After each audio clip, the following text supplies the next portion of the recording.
Hi, everybody. My name is Bob Spearing. I'm MUFON's Director of International Development, and this is a second in a series of little shows we're going to update you about Three Eye Atlas. And my guests again are Marc D'Antonio.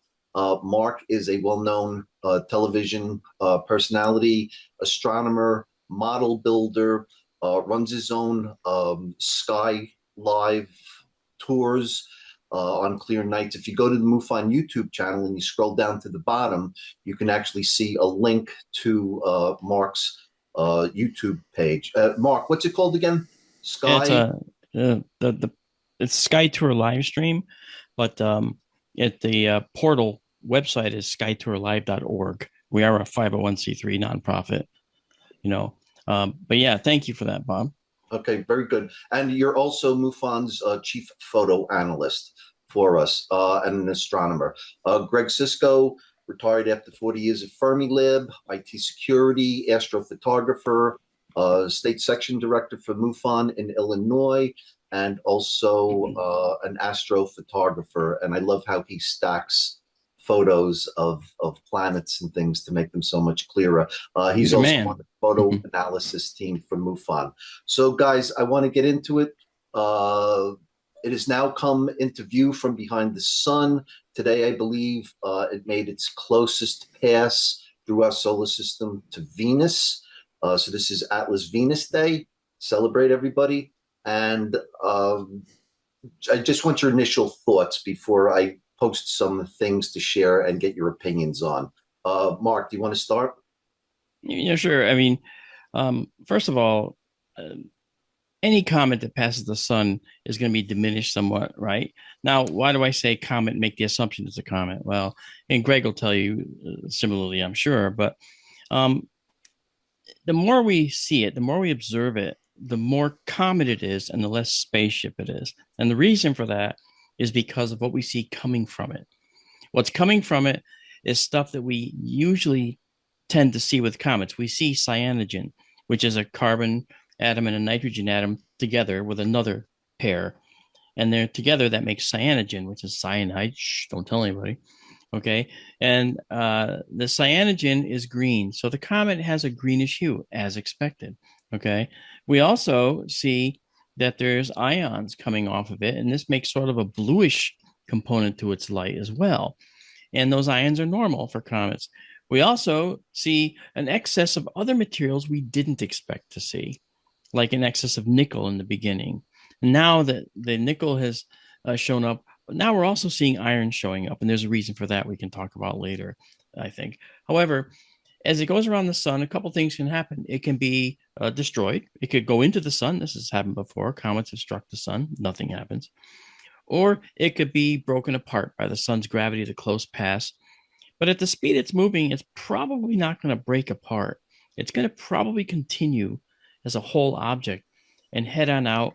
And as you mentioned, Bob, you said it's closest to Venus at this point right now. I think that distance was 60 million miles. I'll have to look it up.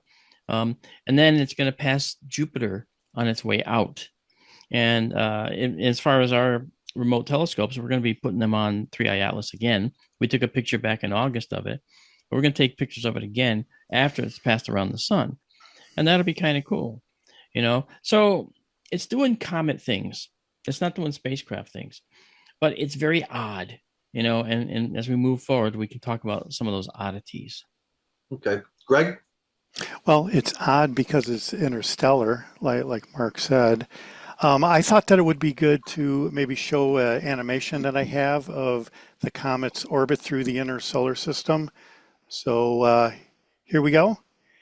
And you can see that the comet is not really going around the sun. It goes the closest past Mars, and it has what they call a Yeah. hyperbolic orbit, which means that it's traveling so fast that it's not going to be captured by the gravitational effect of the sun. So the closest the comet will get to the sun is, I think, right around 1.8 astronomical units, which is twice the distance of the sun from the Earth from the sun, that is. So it's not really doing anything that is unexpected as far as what we would expect from a comet. What is weird is the chemical makeup, as Mark said, and it's an interstellar object. We have no idea what these things could possibly be, what they could possibly somehow bring to Earth. The only reason we're detecting these comets at all, or these objects at all, is because now we have the technology to detect them as of like 7 years ago, 8 years ago. What I find, I don't know if it's disturbing, but the one note that I have to myself about this is out of the 3 interstellar objects that were detected, Avi Loeb said 2 of them are spaceships possibly. So I'm afraid of, Chicken Little in the sky is falling. I would hope that there aren't too many of these, because if one actually does do something, we might drop our guard, because these previous objects didn't really affect us at all as far as we know at this point. I know that last week he claimed that it went from a 4 to a 6 on his scale of 10 as possible alien technology. And I think that if he's wrong again, that's going to hurt his credibility. I'd like to just add, though, that, he's the most open-minded astrophysicist we've ever had. And his open-mindedness shouldn't be mistaken for a rabid belief that they're here, in my view. Okay, I think what he's trying to say is that we need to keep our minds open. And he himself says that this is probably a comet. He said those words. He says, but the oddities, and Greg was alluding to them, are numerous, right? I mean, so what I would like to say is that when we look at the orbit this has, it's barely curving around the sun because of the fact that it's moving so fast at 135,000 miles an hour. That's like what, 180 Mach? But the point being that this object is moving so fast that it can't be captured by the sun. That's what most people should know. And most people do. And what they don't realize is that when it came into our solar system, it was a little above our solar system plane. And as it's leaving, it's going to be a little bit below our solar system plane. Okay. So it came in, if this is the plane, it came in kind of high and it's going to leave kind of low. It's not dead flat on our plane. So it's not a perfect orbit, or a perfect pass through. But it is coming through. And like I said, and I pointed out, I think last time, guys, I said solar system at a 62-degree angle compared to the galactic disk, but from the side, it can still come through the solar system plane, and that's what it's doing. Okay. So for the past 2 weeks since we last met, I've been collecting a lot of news articles and Facebook memes. And if Greg could stop sharing, I'd like to put some of them up now and we can go through them one by one. It's a good animation, by the way, Greg. Some of them seem got it from serious, NASA. And some of them seem less than serious. Okay, so Avi Loeb posted this the other day. The first evidence for non-gravitational acceleration of 3I Atlas at perihelion. Isn't that normally what happens? Is there maybe a mistake in the headline wording? If you're asking me, I would say that at perihelion, comets are subjected to the most heating, because perihelion is the closest approach to the sun by definition. Okay. Aphelion is the farthest if it was in orbit. Okay. But it's not. So all it ever has is perihelion. When it passes the sun, the closest approach, that's the maximum amount of heating that's going to occur on that comet's surface. So what's happening is that icy surface, which is covered with more dry ice, carbon dioxide ice, than we ever thought could exist on a comet effectively, is being melted and gas is being released, and it releases it like little jets. And it tends to make the comet's path kind of erratic. And those jets move the comet around a little bit. And we didn't see those at all with Atlas, and it started coming in from the distance of Jupiter on in. But after it's passing the sun now, we're seeing it.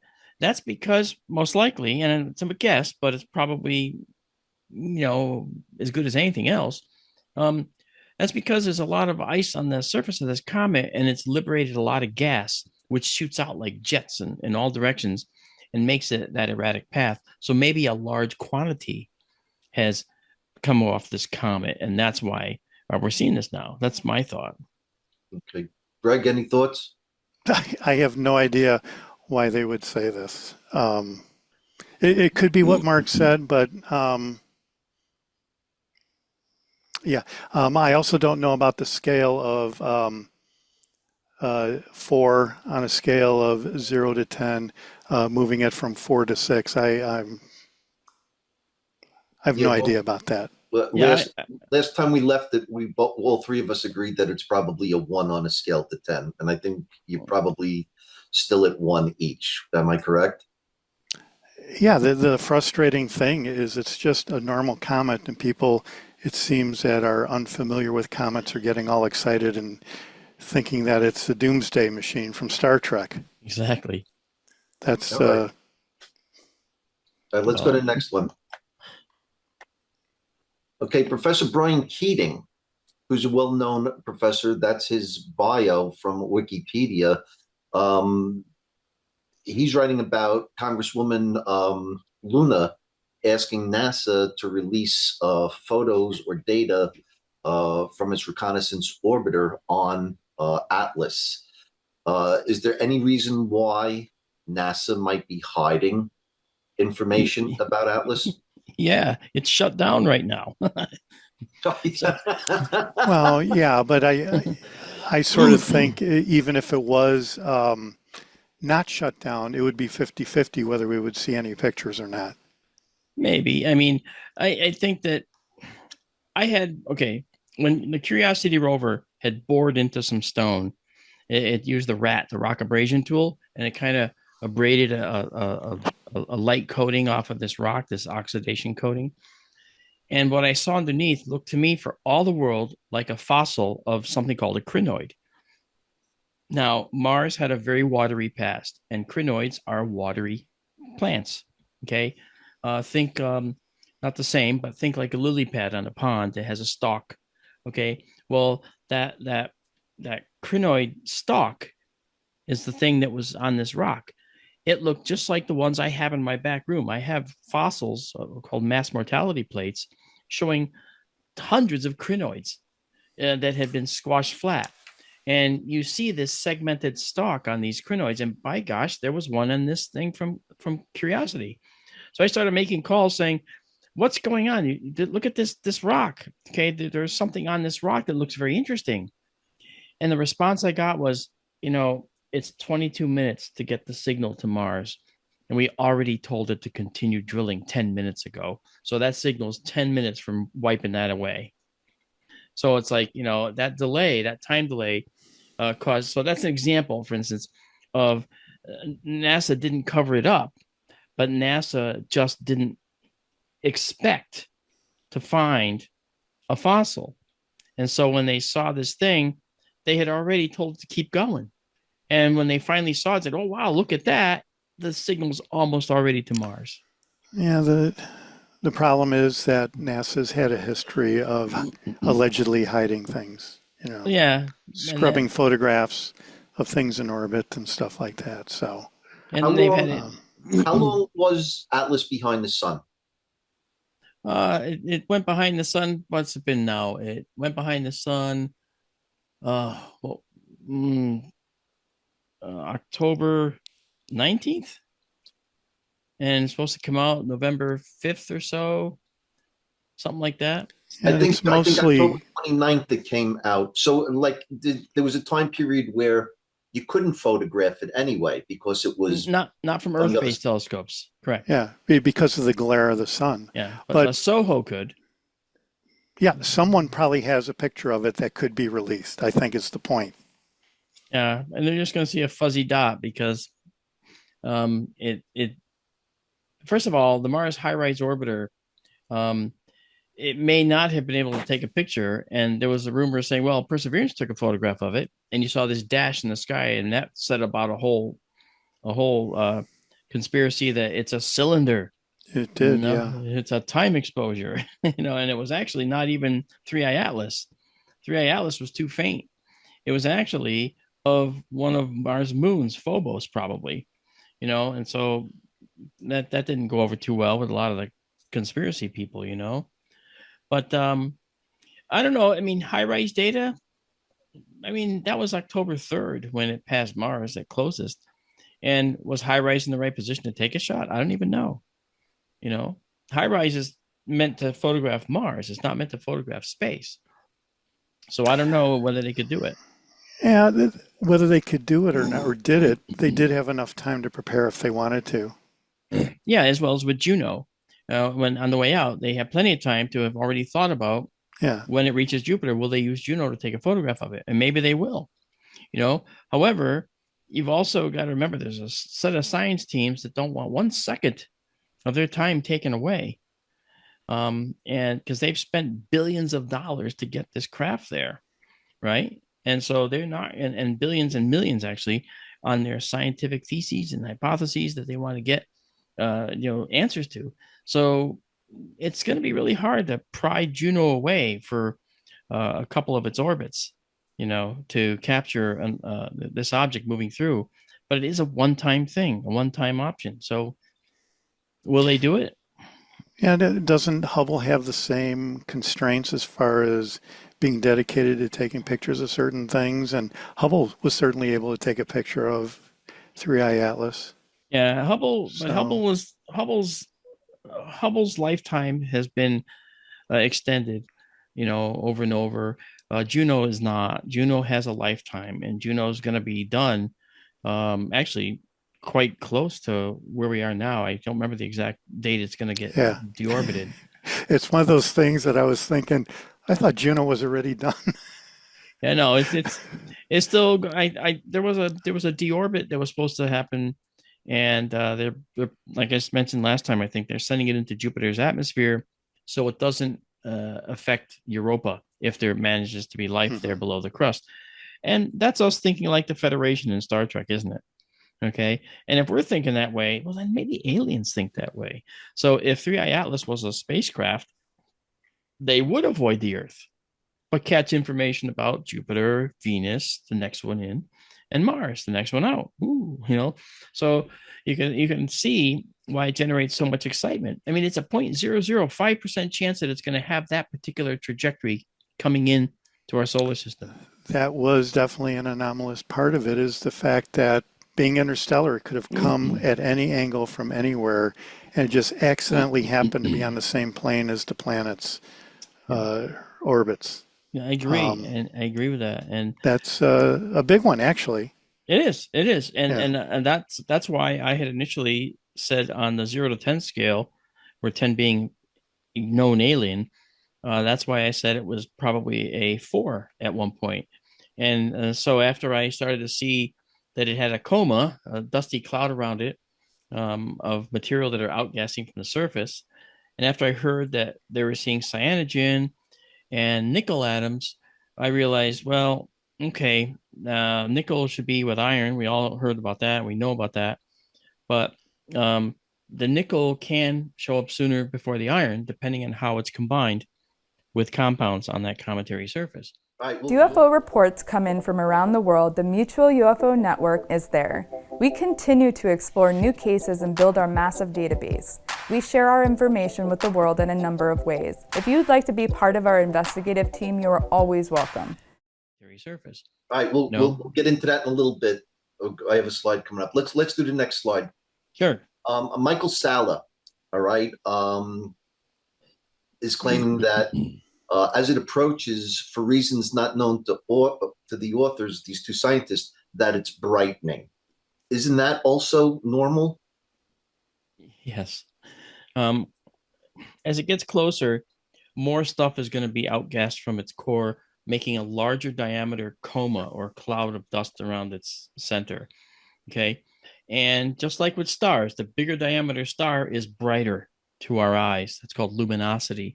But the comet's luminosity is increasing because the coma is growing in size, because more material is being outgassed from it as it passes closest to the sun.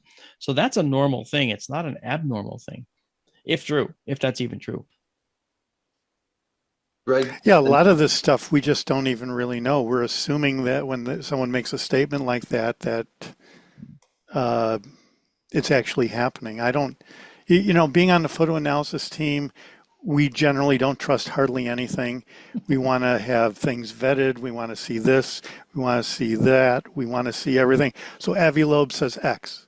We don't have any proof of anything, or not necessarily Avi Loeb, but anybody that makes any claims. We have no proof or confirmation that backs up anything. So we're just going off of, shooting off the hip, just like others. Really, I mean, he wants to name a few, but he won't. no, I'm trying to be cool. Yeah. All right, let's do another one. All right. Is Atlas breaking apart?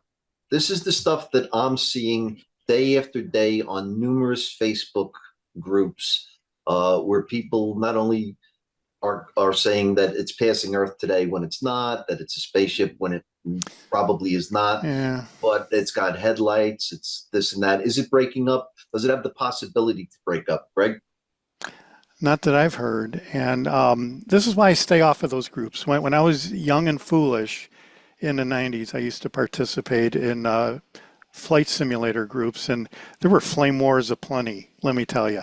And now that I'm a little bit more matured, I've learned to stay away from those groups because I just don't want to get into it with people that are talking about stuff like that. So, Mark, is it possible though that comets do break up sometimes, correct? oh, sure. Yeah. Oh, sorry, Mark. No, it's Yeah. fine. No, but Greg knows. He That's probably the thing. photographed. He probably photographed Shoemaker leaving 9 like I did. Shoemaker leaving 9 was a comet that got too close to Jupiter, and as it passed Jupiter, it broke up into what we call a string of pearls, and they hit one after another in Jupiter's atmosphere, Yeah. making a large black explosive detonation in the upper atmosphere. And man, I could see it from here with my telescope. I didn't take pictures of it, but I had my 10-inch Dobsonian telescope out, and I was viewing it from my backyard when that actually happened. Yeah. So, yeah, comets break up all the time. They do. In fact, sometimes they evaporate around the sun. Sometimes they break up into components, and then you see one go around the sun, and like 2 or 3 come out. Yeah. Well, do you remember Comet Neowise in 2020? Neowise. I took a lot of pictures of it. Yeah. A couple months before that, there was a comet that was supposed to be the comet of the century that broke up. That's and right. we thought that we were going to miss out on something. Next thing you know, Comet Neowise comes by just literally a few months later, and that is the comet of the century. And no one talks about this previous comet that I've forgotten what it was. Me too. But you're right. Yeah. And so, but yes, Bob, comets break up all the time. I'm not sure this picture is showing that. Okay. I have my doubts. Looks like ball lightning or something. Yeah, It looks like Cousin It at high speed. I don't know. I mean, it's something I haven't seen before. Comets generally break up when they get so close to the sun that they overheat and they disintegrate.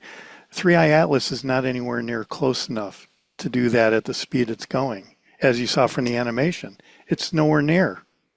Most comets generally are just outside the orbit of Mercury at like 50 million miles. That's their orbit when they come around the sun and fling back out to the Oort cloud or to Saturn, All right.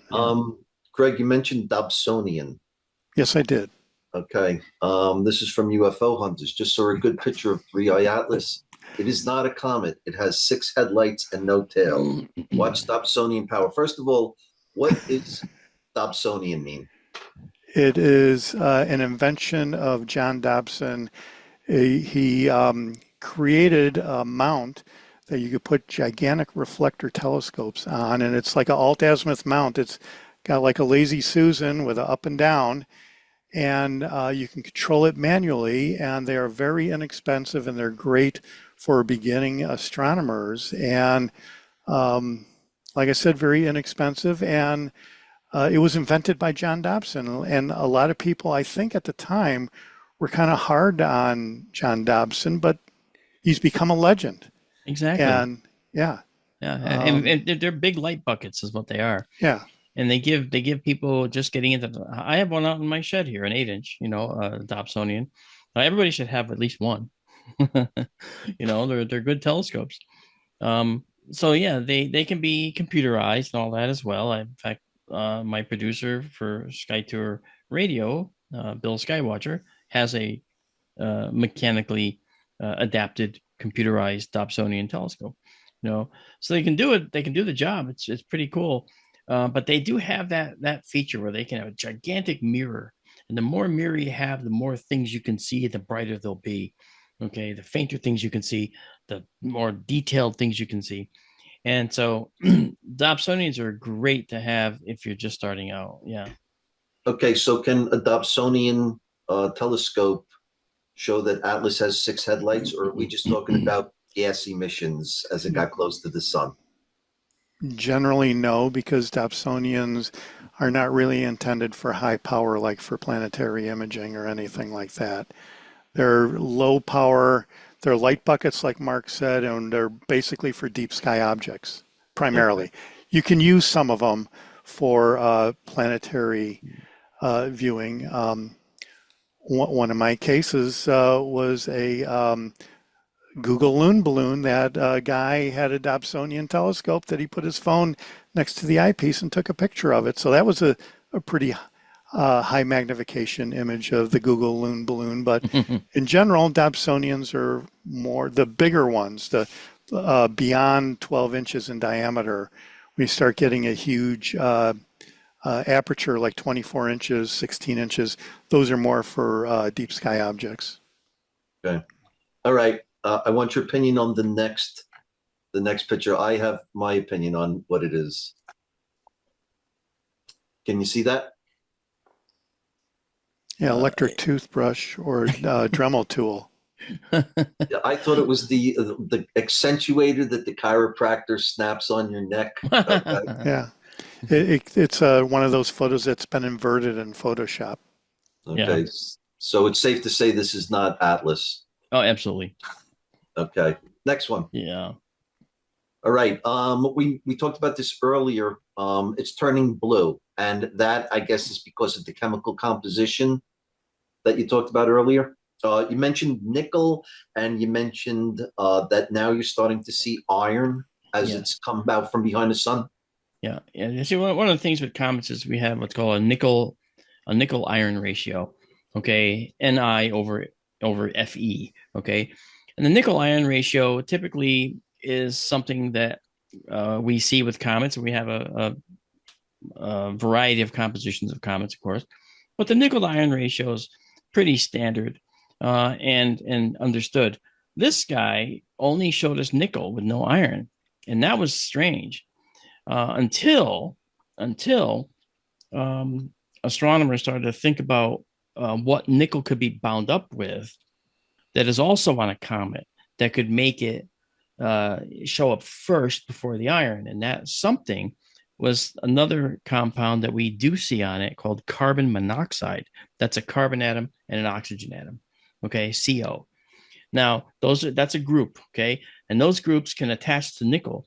Nickel will have 4 of them, okay? So, and that's called nickel carbonyl, all right? That's carbon YL, carbonyl. And so you have a nickel atom with 4 carbon monoxide groups, molecules attached. That vaporizes at 100 Fahrenheit, 100 degrees Fahrenheit. And so the nickel is released and will be free to be seen at about 100 degrees Fahrenheit, all right? And once that releases, you'll just see nickel. And now the idea was, well, why don't we see the iron?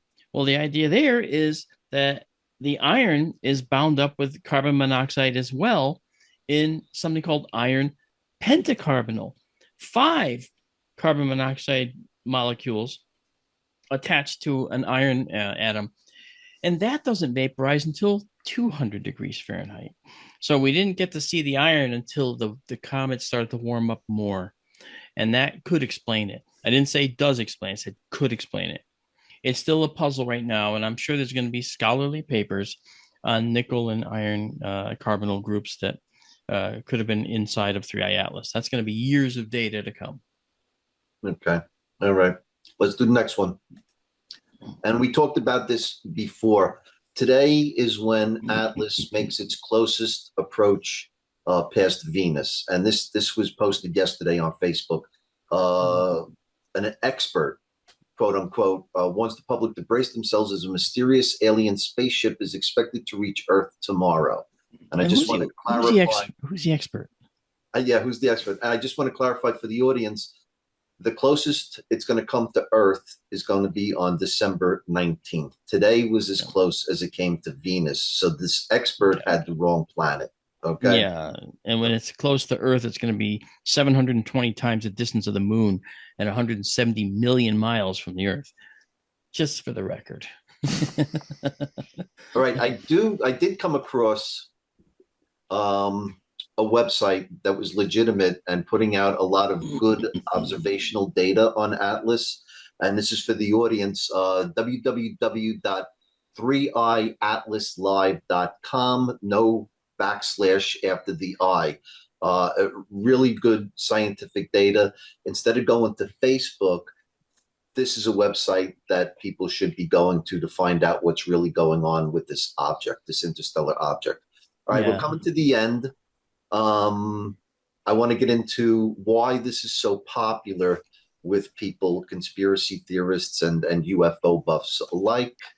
And pretty much there's some scuttlebutt out there that this is Project Blue Beam. All right.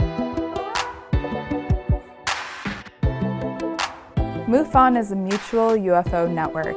If you're curious about UFOs and how the story is unfolding, become a member. We are your worldwide community of like-minded people. Project Blue Beam. All right. And I just wanted to get your thoughts on it. For those who don't know, Blue Beam was a book written by a Canadian journalist and conspiracy theorist named Serge Monast in the 90s. He ended up getting his family taken away from him after the book was published. He died mysteriously a couple of years later. His partner died mysteriously a couple of years later, which added to the mystery. But basically, it's a conspiracy that alleges a secret plot by global elites involving NASA and the United States, the United Nations, to create a new world order using staged, technologically simulated supernatural events. Greg, what's your thoughts first? Then I'll go to Mark. Well, Jeremy Corbell claimed that he's been hassled by Intel types to start talking about something happening in 2027. And so you're always hearing about the 2027 timeline, and Lue Elizondo has made references to this. He wouldn't talk about a lot of things. Lue would only go so far until his book Eminent came out, and now he's talking about remote viewing and Roswell actually happened and things like that. Well, now someone asked him about this 2027 timeline for some alien ship coming to Earth or whatever is going on, and he got kind of funny about it actually. And I can't talk about it is basically what he had said. I think Stephen Greer, Dr. Greer, is even talking about it. He's talking about Blue Beam quite a bit. He's also talked about how the abductions are us doing it. So there's a lot of conspiracy theories out there to go around for everybody.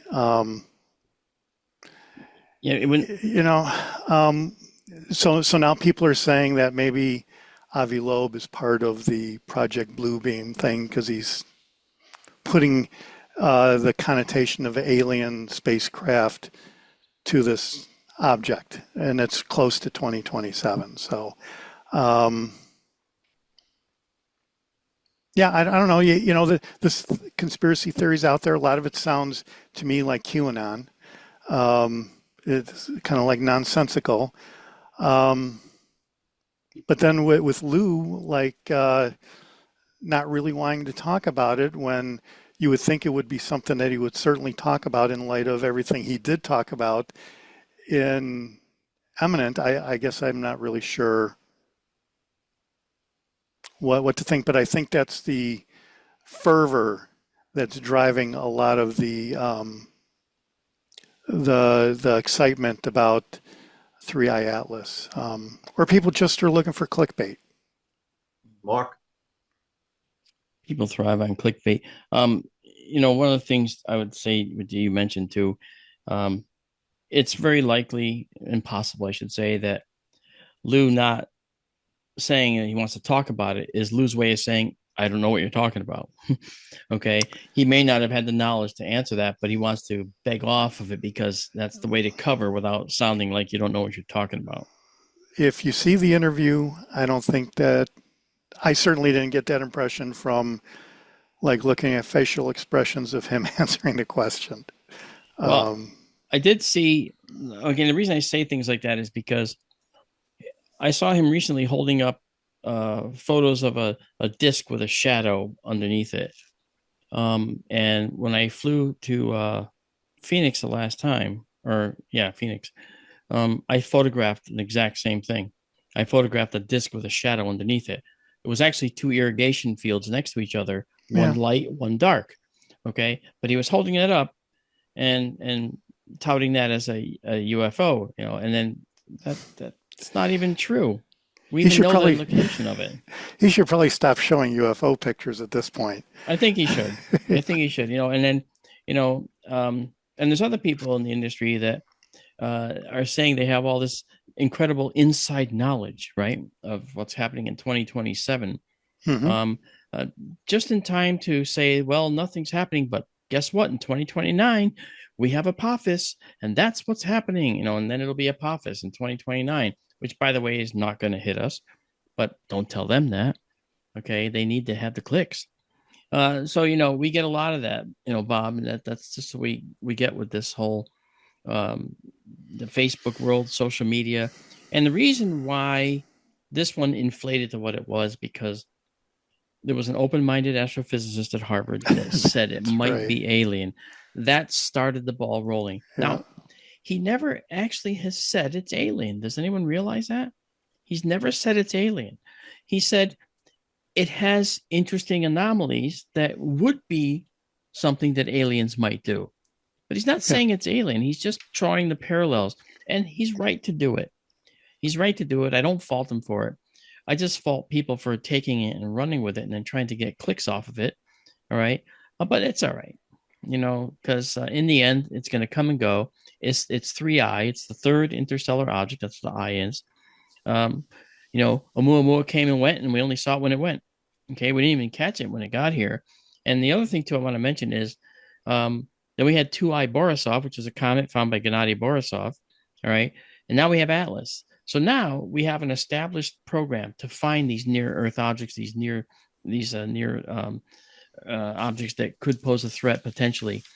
That said, this particular object coming through our solar system in 3i Atlas sparked the Asteroid Watch Network into doing what they're calling a live fire exercise using 3i Atlas, a live fire exercise, meaning let's use this opportunity to get a communications network of people and authorities around the world and scientists together and get them all on one page to communicate, because we didn't have it for Oumuamua. We didn't have it for Borisov.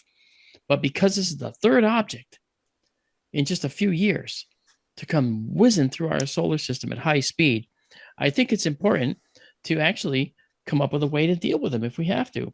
And so they're using this one, in other words, the third time we see one, now we're going to do something about it. Okay. And so by the time we have 5 or 6 that have come through, maybe we'll be ready for them. Okay, that is a perfect segue for the rest of this slide. Werner von Braun, allegedly before he died, told his assistant, Dr. Carol Rosen, that in order to weaponize space, there'll be a multi-step process to achieve it. And it turns out it's very similar to what Serge Monast talked about with Bluebeam, that there would be terrorist attacks, which there were. There would be microchips being placed in people's heads, like Elon Musk's Neuralink now, that there would be tests to stop asteroids from hitting Earth, which they've just done recently. I forget the asteroid name that they just rammed a satellite into. Yeah, that was the DART project. It's all about leading up to a fake alien invasion, which is all about weaponizing space. So I was just wondering, is it possible that the government is trying to get the reactions of people to see how gullible they might be into thinking that Atlas is actually an alien spacecraft? That this isn't Blue Beam, but maybe they're feeling out what they could get away with? Or am I getting too conspiracy theorist? I think you're, and Greg, I don't know what you think on this, but I'm almost afraid to say it. I'll tell you what I think. We'd be the gullible ones to think that someone hasn't done that. Okay.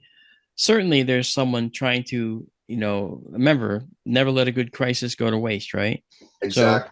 So certainly somebody somewhere is thinking about that. Absolutely. No doubt. And it'd be ignorance to think that there isn't, so I don't, but as far as Werner von Braun, he just came from World War II where he was making weapons to destroy other people. So his thought is in terms of invasion and war. And he says it's a war mindset. Okay. So everything that he spoke about was colored by his experience in war, his entire adult life, right?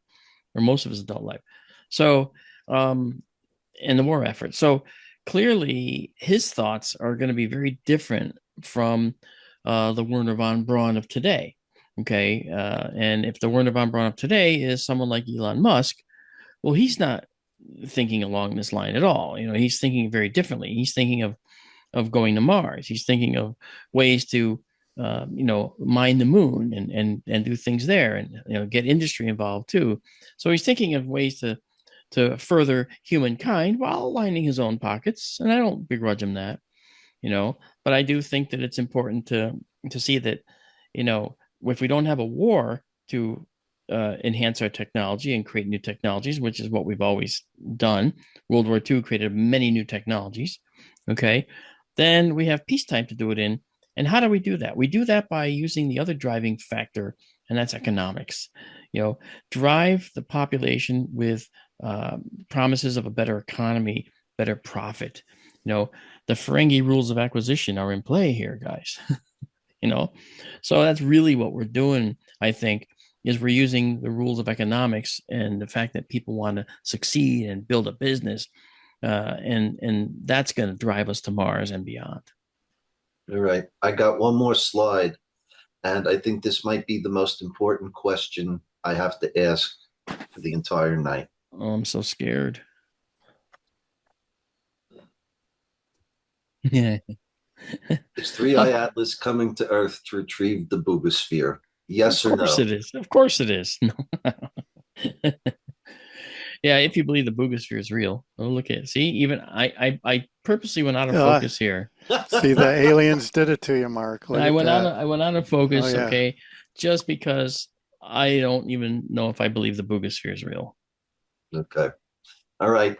That wraps it up. I'd like to thank both of you. We'll do this one more time on December 20th, the day after Atlas passes Earth and unleashes the fighter jet objects or whatever it's going to release. The alien invaders. Yeah. So again, everybody, thank you for tuning in. If you liked it, give us a like, give us a share, subscribe to the station. If you see something in the skies or you feel you've been abducted, go to MUFON.com. We've been in the business since 1969. Not only will we take your report, we'll investigate it, and we make our information public. And it's also a great organization to join. So we hope we see you again back on around December 20th. And that's it. Thank you, guys. We'll have some photos of 3i Atlas that we'll take with our telescopes too before that, at that time, I think. Great. Very good.